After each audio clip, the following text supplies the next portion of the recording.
Carlos Alcaraz en rêvait. Imaginait-il une telle saison 2022? Son objectif de base était de participer au Masters de Turin 2022 après avoir remporté le Masters 2021 Next Gen. Mais imaginait-il une saison si historique? Une saison où il allait remporter à l'US Open son premier grand chelem en carrière et où dans la foulée, le lundi d'après, il allait obtenir la première place mondiale qu'il occupe encore actuellement et qu'il occupera peut-être sans doute, en tout cas pour le Masters. Carlos Alcaraz a cette fois un objectif, terminer la saison en beauté, terminer la saison numéro 1 mondiale. Et quoi de mieux après avoir remporté son premier ATP 500, son premier Master 1000 et son premier Grand Chelem, remporter son premier Masters. On en parle tout de suite.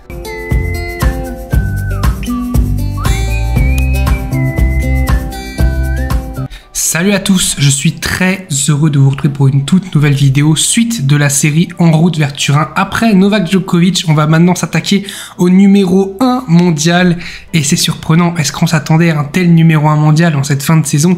Carlos Alcaraz, alors ceux qui avaient dit il y a un an que Carlos Alcaraz serait le numéro 1 mondial à l'aube de Bercy, franchement, je n'y aurais pas beaucoup qui n'auraient cru évidemment. 19 ans Carlos Alcaraz, on rappelle, vainqueur d'ailleurs du Masters Next Gen 2021, qui est devenu pro en 2018, voilà, bon. Coach Juan Carlos Ferrero, j'en ai parlé de Juan Carlos Ferrero, qui a été excellent en tant que coach. Il a fait une saison cette année historique, clairement qui est historique. Carlos Alcaraz, 52 victoires, 11 défaites. Alors ça change, évidemment, ça change de Novak Djokovic avec ses 33 victoires et 6 défaites. 52 victoires, 11 défaites et c'est pas fini. C'est pas fini parce qu'il va jouer à Bâle. Il va jouer à Bercy et il va du coup jouer au Masters. Donc il peut avoir une potentielle fin de saison avec plus de 60 victoires en une année. C'est incroyable. S'il finit avec plus de 60 victoires, c'est une saison historique pour lui. En plus, il peut finir notamment à la fin d'année numéro 1 mondial. Alors on va balayer toute sa saison à Carlos Alcaraz, toute sa saison qui avait commencé à l'Open d'Australie et qui avait commencé, on va dire, somme toute correct. 2 matchs très solides face à Tabilo et Lajovic, pas de quoi fanfaronner, puis un très très gros match face à Matteo Berrettini où on avait déjà vu sa force mentale. Il était mené 2-7-0 face à Matteo Berrettini. Et rappelez-vous, il arrive à s'en sortir en 3e set, il arrive à le breaker dans la fin du 3e set, à remporter le 4e set, à être très bon dans le 5e set, et je trouve qu'il a manqué un petit peu de vice, un petit peu de malice dans ce super tie-break. C'est vrai que je déteste super tie-break, mais il a manqué un petit peu de malice dans ce super tie-break du 5e set. Je trouve qu'il l'a mal géré. Alors, il avait 18 ans à ce moment-là, il était évidemment très jeune, d'ailleurs il est encore évidemment très jeune, mais je trouve qu'il a assez mal géré un petit peu ce super tie-break, à l'inverse d'un Berrettini qui a été, je trouve, excellent sur ce super tie-break, et donc il perd voilà au 3e tour de l'Open d'Australie, et on le retrouve à Rio de Janeiro quelques semaines plus tard sur terre battue dans la saison sud-américaine de février, où là il va faire de très très gros matchs face à Raume Munar, toujours un très bon joueur de terre, assez pénible à jouer.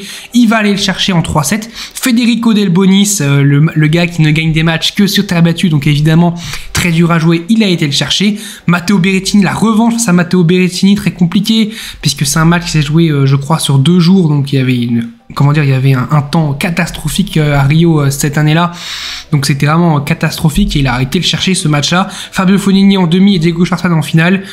Voilà, très solide, premier ATP 500 en carrière, et franchement de très très belles victoires parce qu'il bat que des joueurs très très bons sur terre battue. Munar, terre battue, c'est très bon. Delbonis, très bon sur terre. Berrettini, on sait qu'il peut être très bon sur toutes les surfaces. Fognini sur terre, c'est très bon. Et Schwartzman, c'est un spécialiste de la terre battue. Donc évidemment, c'est un très très bel ATP 500 remporté.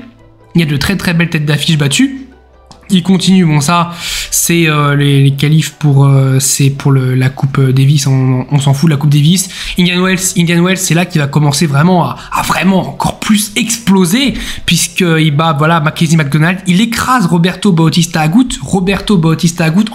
en 2-7, 6-2, 6-0.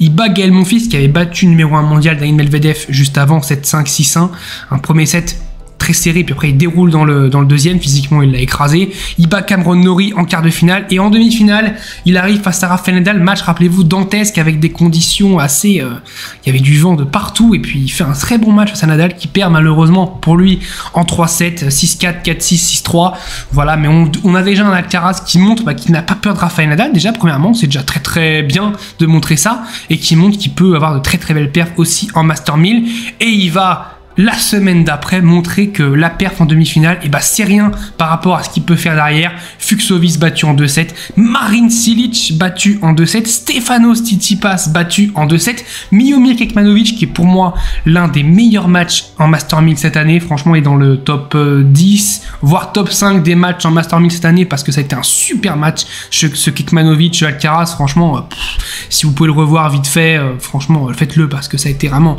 un très très beau match, comme d'ailleurs on en parlera de Alcaraz qui a fait vraiment de très très beaux matchs toute l'année. Il a vraiment nous a apporté que des très très beaux matchs. Carlos Alcaraz, c'est dingue. Hubert Hurkacz en demi-finale et puis Casper Ruud en finale. Voilà un parcours encore une fois qui est quand même mine de rien assez compliqué. Cilic dès le deuxième tour, on va pas me dire que c'est facile parce que Cilic faut aller le taper. Stefanos Tsitsipas en 8e, c'est très compliqué. Kekmanovic qui était en pleine bourre en quart de finale, c'était ultra compliqué. Hubert Hurkacz, on sait qu'à Miami il est très très très dangereux. Et puis Casper Ruud, il est capable aussi de faire de très belles performances, même si je trouve qu'il est un petit peu moins bon, il lui manque un petit truc par rapport à Carlos Alcaraz, qui a fait qu'Alcaraz a remporté du coup son premier grand chelem. Derrière Monte Carlo, on se dit qu'est-ce qu'il y a à faire, l'enchaînement terre battue, enfin l'enchaînement Miami, Monte Carlo toujours très compliqué, on le voit, le vent, ça a été un match très compliqué, un match où Korda a très bien joué, Korda il faut pas l'enlever sa victoire, mais voilà, Alcaraz n'était clairement pas à son niveau, et on s'est posé la question un peu de se dire mais que peut nous faire Alcaraz sur terre battue? Vous voulez la réponse? Elle est là, Barcelone, on y arrive, premier match compliqué face à Kwon, pourtant il est remporté pour 7-6-1, ensuite Munar qui a battu 6-3, Tsitsipas, un gros match, il mène 6-4, 4-1, double break, Tsitsipas réussit à revenir et après il bat Stefanos Tsitsipas qui était énervé sur ce match-là, demi-finale face à De Minaur, rappelez-vous qui s'est joué le dimanche matin, où De Minaur a 2 balles de match, dont une où il doit jamais perdre ce match, où il doit jamais rater, il joue en plein milieu alors qu'il ne doit jamais jouer en plein milieu. Il n'aurait jamais dû remporter ce tournoi Carlos Alcaraz et pourtant il le remporte, il écrase Pablo Carreño Busta en finale et puis il va remporter son deuxième ATP 500 et il continue Madrid encore une fois et regardez le parcours qu'il a eu. Basilashvili encore ça va. Cameron Norrie en 8e de finale. Cameron Norrie, c'est un joueur dangereux. Rafael Nadal sur terre battue en quart de finale. Alors même si c'était Nadal qui était un petit peu sur le retour après sa blessure aux côtes à Indian Wells, fallait aller chercher. Il faut battre Rafael Nadal, faut battre son idole en Espagne. Chez lui, il fallait aller le chercher et il l'a fait. C'est ça que j'ai trouvé dingue chez Alcaraz. Et en plus, on dit souvent qu'on bat Rafael Nadal, il y a un petit peu ce côté j'ai battu Nadal, ça va être compliqué ensuite d'enchaîner. Et il enchaîne pas face à n'importe qui, face à Novak Djokovic. Alors oui, qui était aussi en train de revenir, mais on a eu un très très gros match. Pour moi, c'est le meilleur match, celui-là, en Master 1000 de l'année.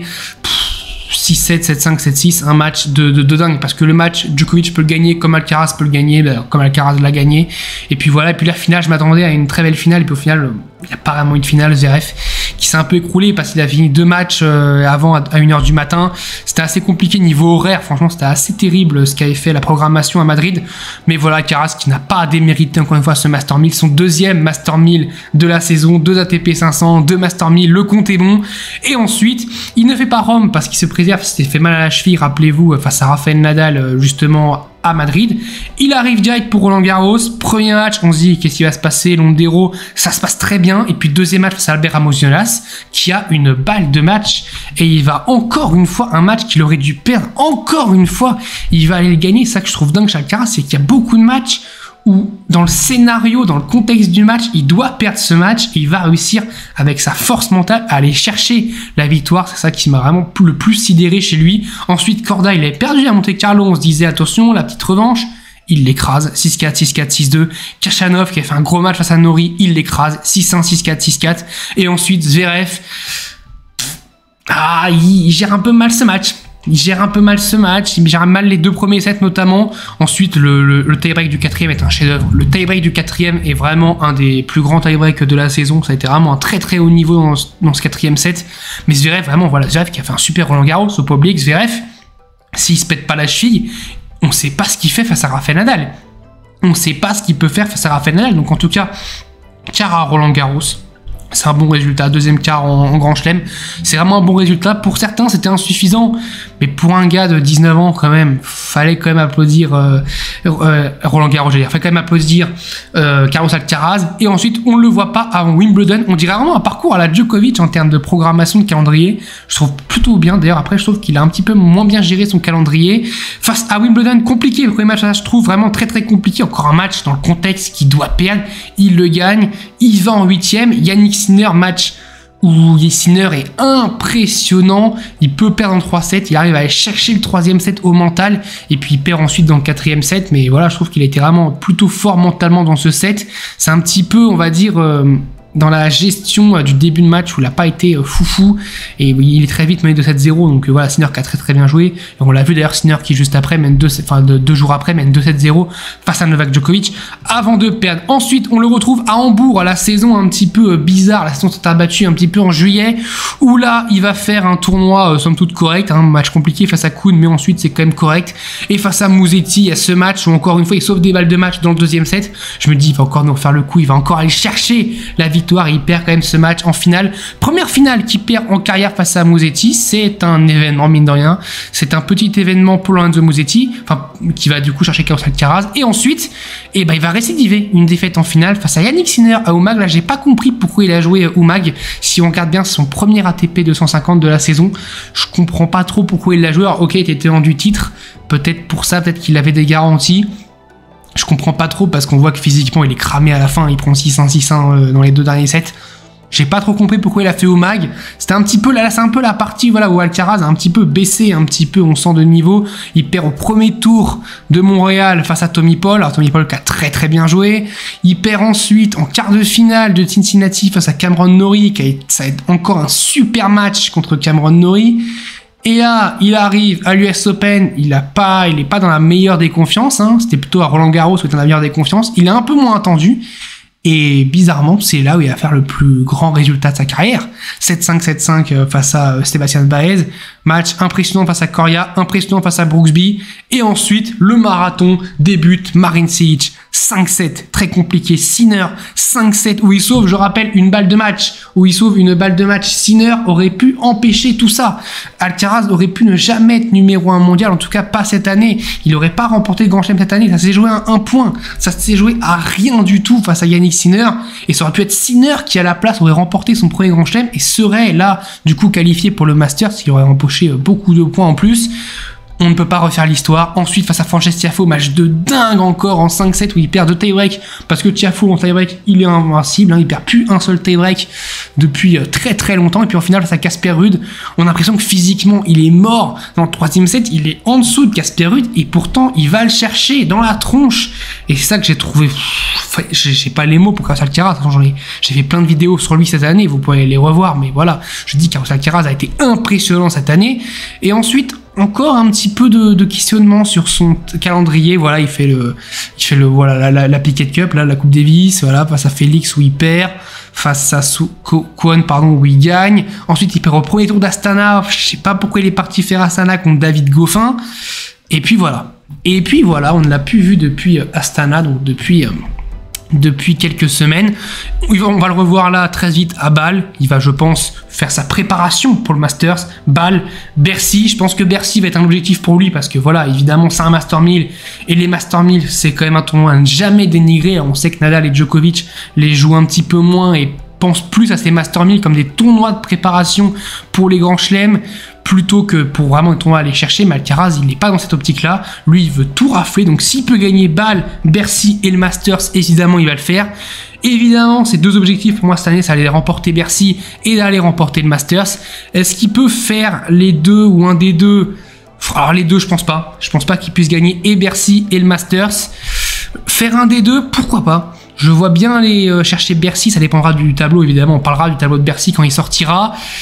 Le Masters, je trouve ça compliqué. Parce que sur Indoor, j'attends encore un petit peu de voir Alcaraz vraiment sur Indoor faire de très grosses performances. Alors oui, il a remporté le Masters Next Gen sur du Indoor, mais bon, il a pas joué du coup le Masters Next Gen. Tu joues pas face à Djokovic, tu joues pas face à Medvedev, tu joues pas face à Zverev, même si là il y aura pas Zverev, tu joues pas face à Rafael Nadal, tu joues pas face à Andrei Rublev, tu joues pas face à Stefanos Tsitsipas. Donc voilà, là ce sera vraiment un vrai test, parce que le Masters, je rappelle que tu joues que des top 10. C'est un peu le but de la manœuvre du truc. Donc on verra là vraiment où Alcaraz ce qu'il peut faire. Pour moi, Bercy il va être dans les favoris évidemment parce que c'est Carlos Alcaraz. Le Masters aussi, il faudra le surveiller parce qu'en plus le Masters peut y avoir un duel pour la première place mondiale qui peut finir numéro 1 mondial évidemment. Rafael Nadal, il est en train de s'entraîner. Alors il vient de terrain d'enfant, mais lui il a qu'une envie, c'est pourquoi pas aller chercher son premier Master 1000, enfin son premier Master 1000 de Bercy, oui, et puis son premier Masters surtout parce qu'il a toujours pas remporté le Masters, Rafael Nadal, et on sait que ça peut faire tâche dans les débats du GOAT que certains s'amusent à faire, mais voilà, pour moi je rappelle que pour moi les trois ils sont exceptionnels et que les trois ils sont complémentaires entre eux, hein. C'est les trois qui font les trois. En tout cas, Carlos Alcaraz, dites-moi vous ce que vous pensez de sa saison, ce qu'il a fait cette année, c'est dingue, hein, Carlos Alcaraz, vraiment c'est dingue, hein. À la race, je vous montre vite fait, à la race, Carlos Alcaraz c'est quand même un excellent classement, ça charge évidemment, 6460 points pris sur l'année, c'est quand même encore un petit peu devant Rafael Nadal, mais si Nadal fait de très très bonnes perfs, d'ici à la fin de la saison, et il peut dire adieu à la première place mondiale. Carlos Alcaraz qui va devoir sécuriser sa première place mondiale d'ici à la fin de saison. Dites-moi vous s'il peut rester numéro 1 mondial, s'il va remporter Bercy, enfin Bâle, Bercy et le Masters, les 3, 2 sur 3, 1 sur 3 ou 0 sur 3. Dites-moi dans les commentaires. Je vous dis salut à tous, portez-vous bien.